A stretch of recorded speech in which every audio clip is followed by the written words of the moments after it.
Hi, I'm James, and currently I'm a SMU final year student. I'm currently taking a double degree in information systems and business. This is what I came across on YouTube. There was a YouTuber who studied for 24 hours and then took the O level chemistry specimen paper 2. In the end, he scored A2 for it. I was very intrigued by it, so I was thinking, why not test it out on the real O level exams? To this, I actually signed up as a private candidate for the 2025 Chemistry O levels. So I will not only have to do paper 2, but I will also have to do paper 1, which is the MCQ paper, and also paper 3, which is the practical paper, which is happening tomorrow for me. These are my chemistry records in the past.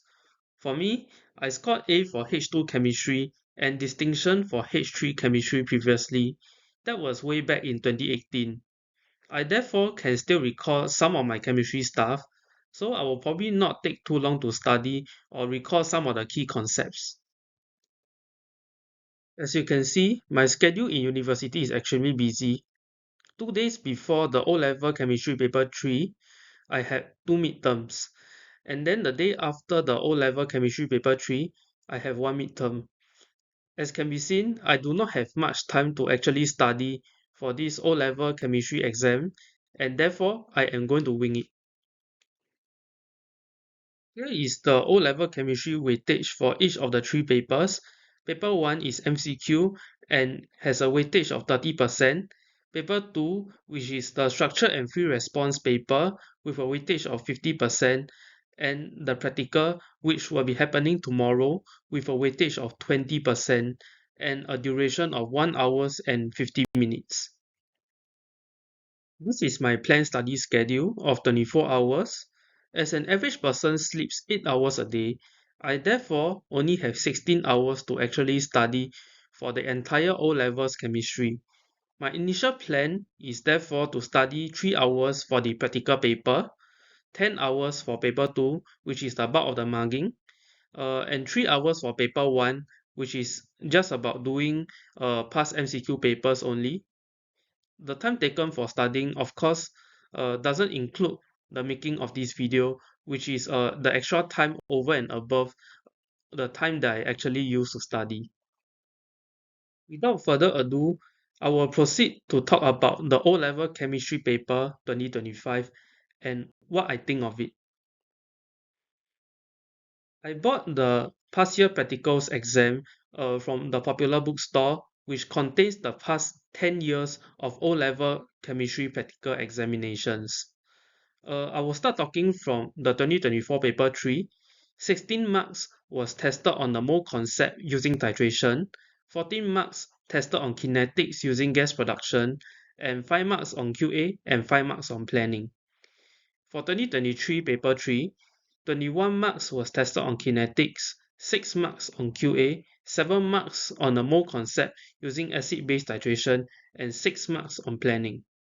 For 2022 paper 3, the mole concept was tested using the heating of a substance, which was 14 marks. 2 marks was allocated to thermodynamics, 12 marks to QA, 4 marks for planning, and 8 marks for kinetics.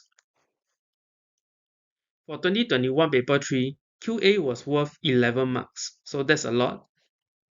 Mole concept was tested using titration, which was 15 marks, planning 3 marks, and thermodynamics 10 marks.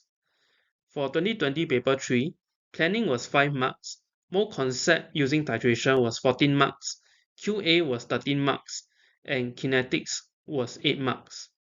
As you can see, in the more recent 2 years, QA had a lower weightage of only about 5 to 6 marks.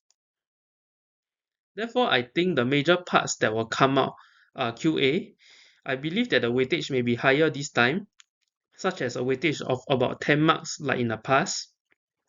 Planning would always be about between 4 to 5 marks.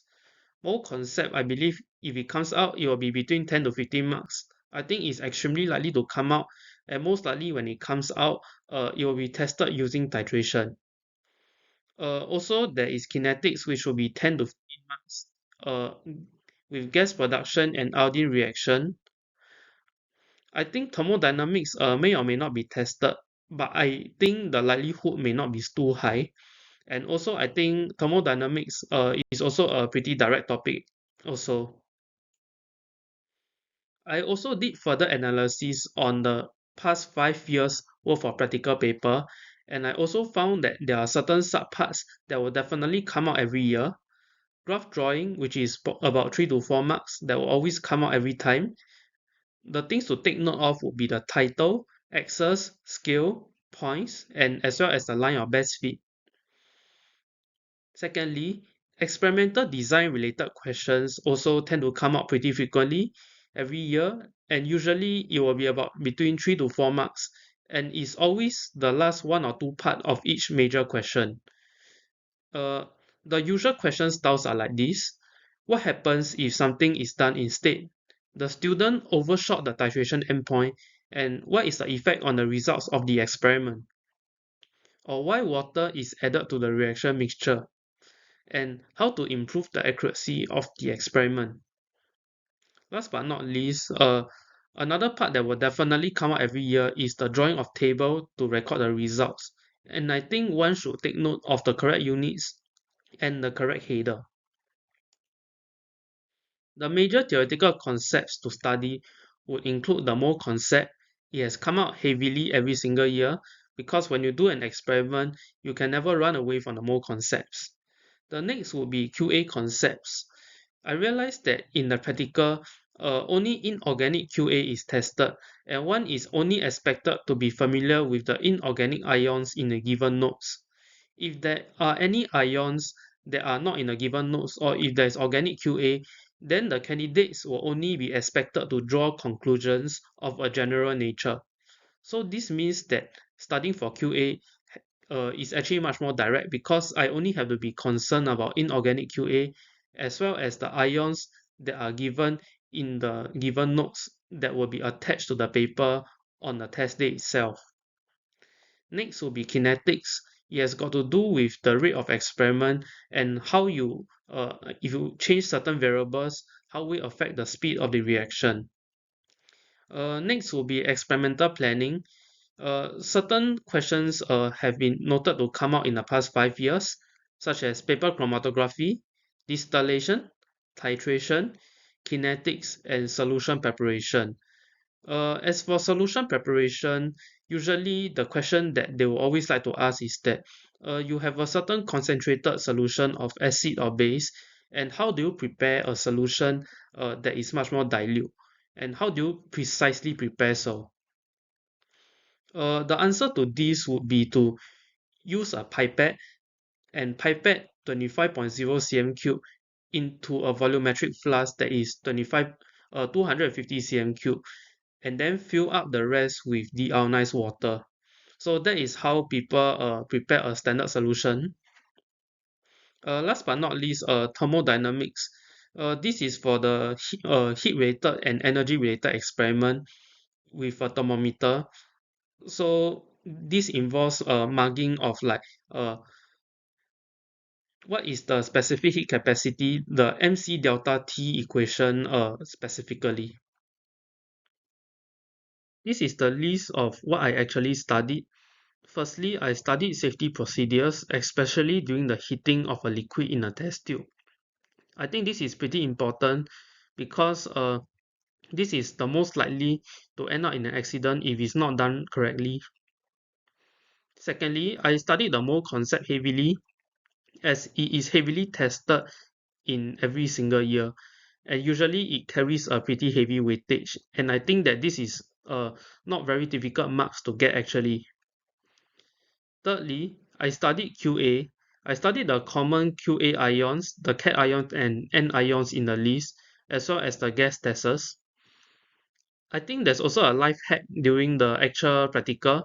If I hear the pop sound during the paper by others, I can conclude that there is hydrogen immediately. I don't even have to carry out the test. Yeah, this is totally not cheating. Fourthly, I studied kinetics, the rate of reaction, and how varying the concentration will affect the rate of reaction. I also studied some of the more common planning questions that I saw in the previous years, such as paper chromatography, distillation, as well as the separation techniques. I also studied titration, about what to do in a titration, how to get the endpoint more accurately, how to save time during the titration. I believe one of the tactics to save time during the titration is to do a test titration first to figure out the rough endpoint. Therefore, there's less time needed in subsequent titrations to find the endpoint because one can just speed up the titration until close to the endpoint and then continue from there.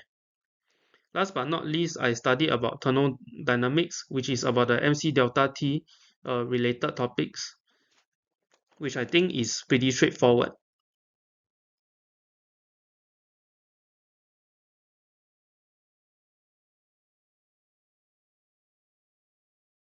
Now I will speak about the actual time planning during the examination.